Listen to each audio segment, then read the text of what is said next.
A paz do Senhor, graça e paz. Enfim, sinta-se saudado. Estamos começando mais um Momento EBD, momento esse que nós tiramos para aprender um pouco mais da Palavra de Deus, tendo como canal a nossa Escola Bíblica Dominical, a revista da Escola Bíblica. Tá? É a lição que nós vamos aprender hoje. Essa é a lição de número 10, o plano de livramento e o papel de Esther. Veremos nessa lição: decretos humanos não decidem a nossa vida. Deus sim, é Ele quem decide. Quando nossa dor é na alma, presentes materiais não resolvem. Veremos também que o medo tem a sua importância, mas ele não é e não pode nos impedir ou um impedimento de agirmos naquilo a que fomos chamados. Se não trabalharmos fazendo aquilo que Deus nos mandou fazer, a obra será de qualquer forma realizada. Mas Deus cobrará a nossa inação. Agir não significa agir de qualquer forma. Devemos pedir a orientação de Deus. Texto áureo. Porque desde a antiguidade não se ouviu, nem com o ouvido se percebeu, nem com os olhos se viu um Deus além de ti, que trabalhe para aquele que nele espera. Isaías 64:4.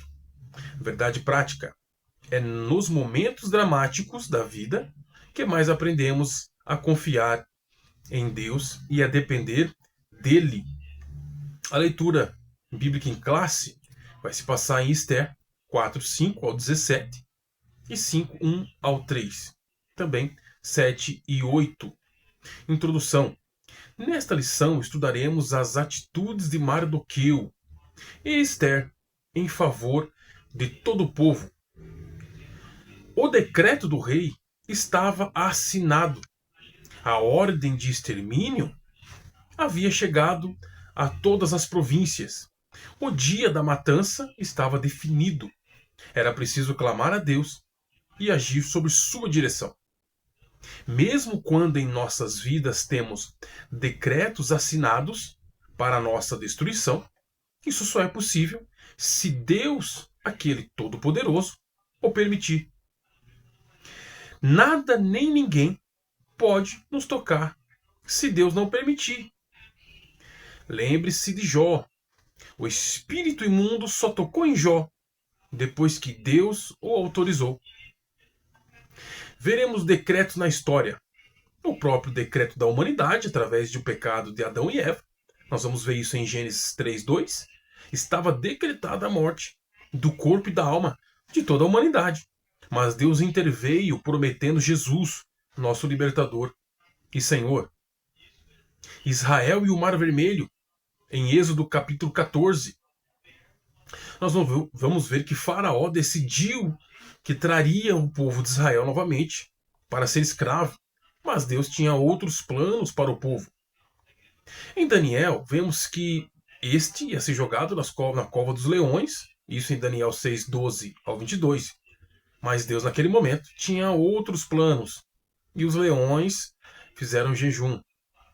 Em Lucas 8:43 ao 45, nós vamos ver que a mulher do fluxo de sangue havia sido decretada como incapaz, improvável, ou seja, ela era incapaz de permanecer na sociedade por conta do seu problema, e o seu problema não poderia ser resolvido. Isso era um decreto dado pela medicina da época.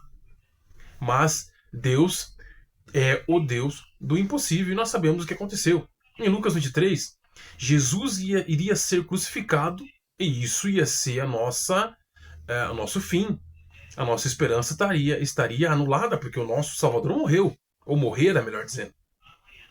Mas, no mesmo livro, em Lucas 23, vemos que, no mesmo livro, em Lucas 24, vemos que Deus renova a nossa esperança com a ressurreição de Cristo, ou seja, só Ele decreta, nada mais, nem mesmo a morte. Sendo assim, não são as pessoas que decretam a sua morte ou a sua vida, nem os médicos. Embora sabemos que devemos, então, respeitá-los, estudaram bastante, têm um conhecimento muito vasto, além do que nós podemos ter. Porém, no entanto, não são eles que decretam se nós viveremos ou morreremos. Nem tampouco os espíritos imundos que dizem que as pessoas são drogadas, ou que decretam que as pessoas são bêbadas ou adúlteras, ou ladrões ou ladras, pois Deus já nos libertou de tudo isso, de todas essas maldições, trazendo Cristo para morrer por nós. Tópico 1. O perigoso plano e o temor de Esther. Subtópico: lamento, choro e compadecimento. Mardoqueu não escondeu seu abatimento. O quadro trágico produziu nele um profundo lamento. Do palácio, Esther soube da crítica situação do seu primo e compadeceu-se, mas não sabia os motivos. Sua atitude foi enviar roupas, melhor dizendo, para vestir Mardoqueu, que as recusou. Mardoqueu, nesse momento, nesse interim, ele estava triste. E uma das atitudes do povo da época era se vestir de pano de saco e se humilhar, jogar cinza sobre si, uma demonstração de humilhação e incapacidade. Mardoqueu, embora tivesse naquela situação, ele estava naquela situação porque ele escolheu estar naquela situação. Ele estava triste, é uma demonstração da sua tristeza. E Mardoqueu não precisava de itens materiais. Sua situação não poderia ser resolvida com matéria. Só Deus poderia resolver aquela situação.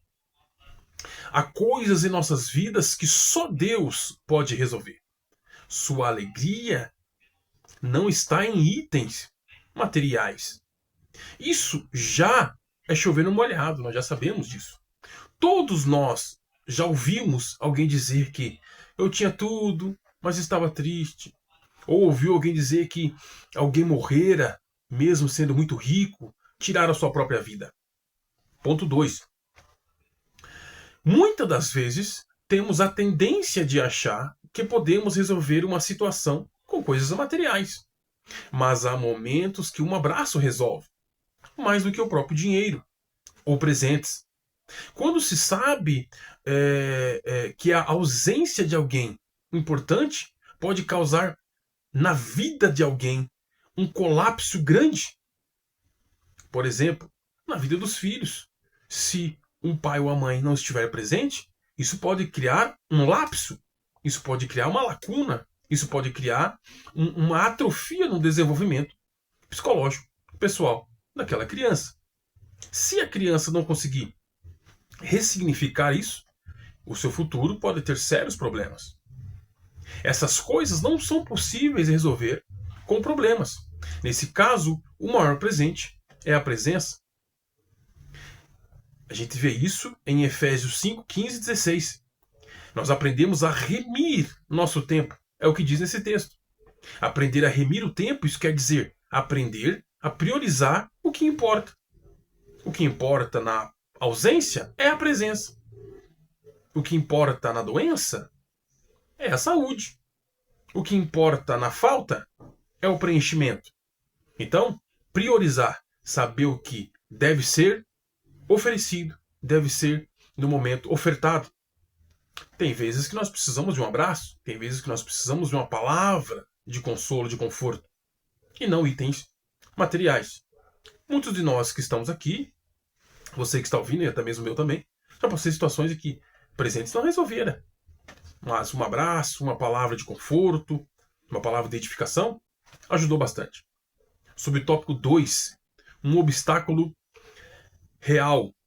Mas havia um grande obstáculo. Esther respondeu a Mardoqueu, lembrando-lhe da lei que não permitia que qualquer pessoa, homem ou mulher, fosse ao interior do palácio, sem ser chamada pelo rei. A sentença era a morte, salvo se o rei estendesse o cetro de ouro. Sempre teremos esse obstáculo em nossas vidas, o tal do medo. O medo é algo necessário, mas ao mesmo tempo estagnador, ou seja, ele pode estagnar a minha e a sua vida. Necessário, porque sem ele, nosso tempo de vida certamente seria reduzido, uma vez que o medo nos lembra que somos limitados, ou seja, eu tenho medo do mar, vamos supor, logo eu vou me afastar do mar. Se eu fosse um excelsior nadador, eu não teria tanto medo assim do mar. O que me traria, quem sabe, um descuido e logo uma consequência nociva à minha vida.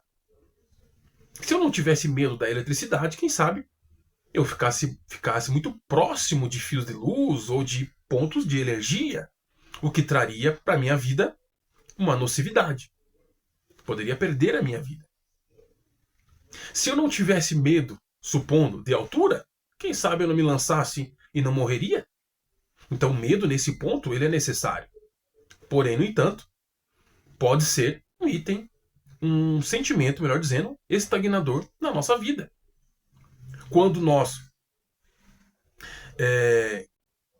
temos algo a fazer e temos medo de fazer, isso pode nos parar, nos barrar, impedindo que nós evoluamos.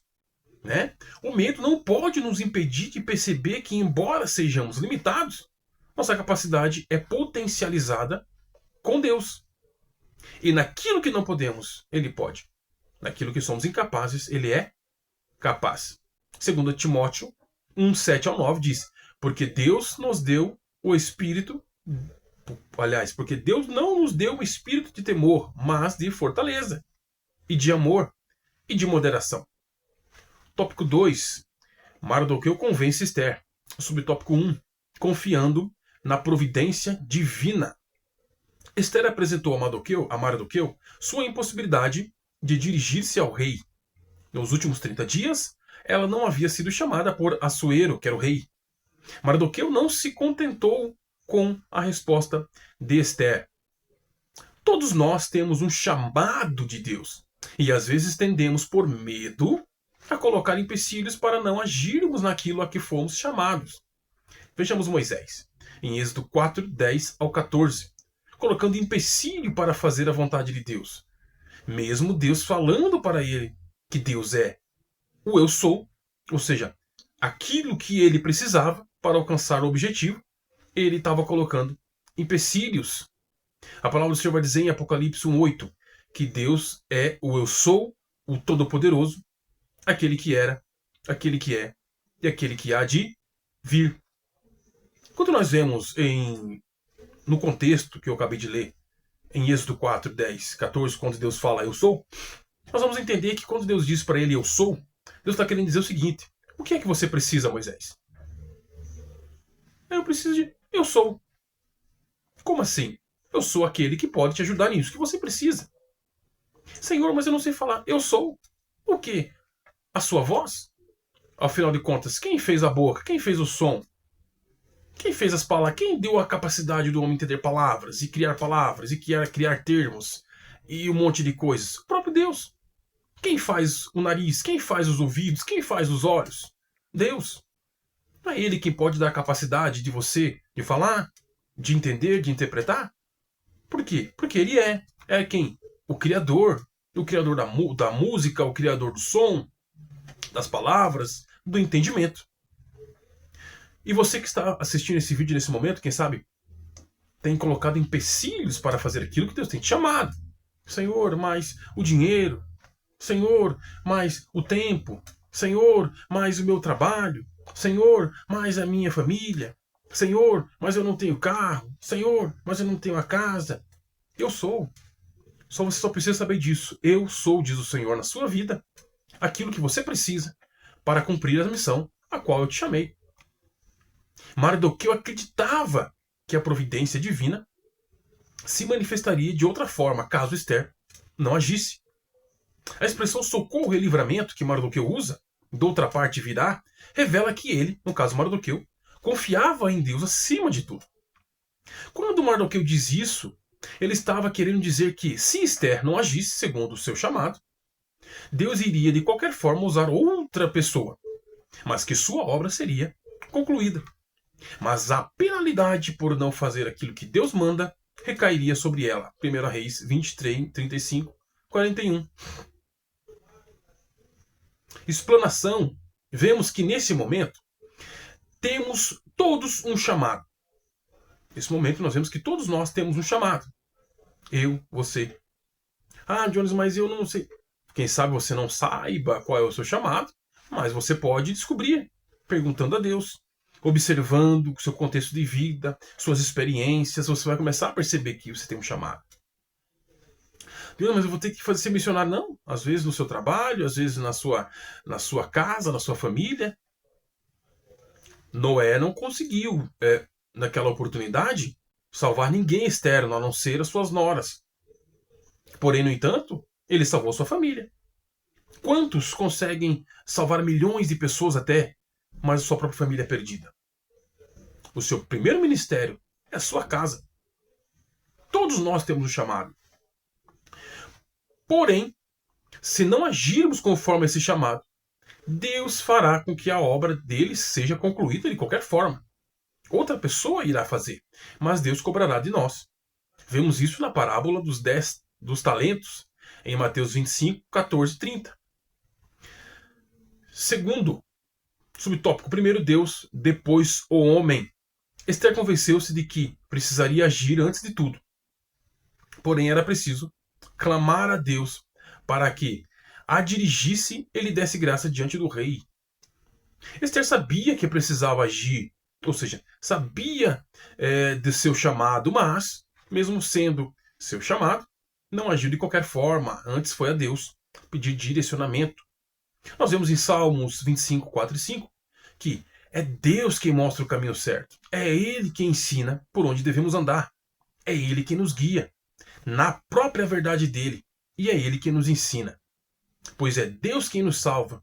E em Deus devemos colocar a nossa esperança todos os dias. Em Provérbios 16, 9, vemos: o coração do homem traça o seu caminho, mas o Senhor lhe dirige os passos. Romanos 8,14 também fala sobre ser guiado pelo Espírito de Deus, ou seja, porque todos os que são guiados pelo Espírito de Deus são filhos de Deus. Esther ainda vai nos mostrar como conseguir isso. Continuando. Esther pediu a Mardoqueu que ajuntasse todos os judeus de Susã e jejuassem todos por ela, e ela também fez o mesmo. Ou seja, não basta pedir oração, ou que faça-se algo por nós, ou que nos deem apoio. É necessário que nós façamos algo também. Josué 1,9 diz: esforça-te e tende bom ânimo, que eu te ajudarei. O que é esforçar? Fazer uma grande força. Assim sendo, pós isso, Deus nos ajudará. Tópico 3. O plano. Esther entra à presença do rei e propõe um banquete. Subtópico 1. Prudência, preparação e ação. A imprudência. Provérbios 1, 32 e 33 vai dizer que porque é pela sua imprudência que a gente insensata morrerá. A segurança dos doidos matá-los-á. Claro que tem outras bíblias, tem outras traduções. Provérbios 12, 15 e 28 vai dizer: o caminho do insensato parece reto aos seus próprios olhos, mas o sábio ouve os conselhos. Provérbios 22, 3 vai dizer também: o homem prudente vê o perigo e evita-o. Os insensatos seguem em frente e sofrem os danos. Provérbios 13, 16: todo prudente age com conhecimento, mas o tolo espraia a sua loucura. O significado de prudente é ser cauteloso, é ser cuidadoso. Então, nessa lição, nós vemos que decretos humanos não decidem nossa vida, mas Deus sim. Vemos também que, quando nossa dor é na alma, presentes materiais não resolvem. Também vimos que o medo tem sua importância. Ele nos evita de nos meter em problemas. Porém, ele não pode nos impedir de agir naquilo a que fomos chamados.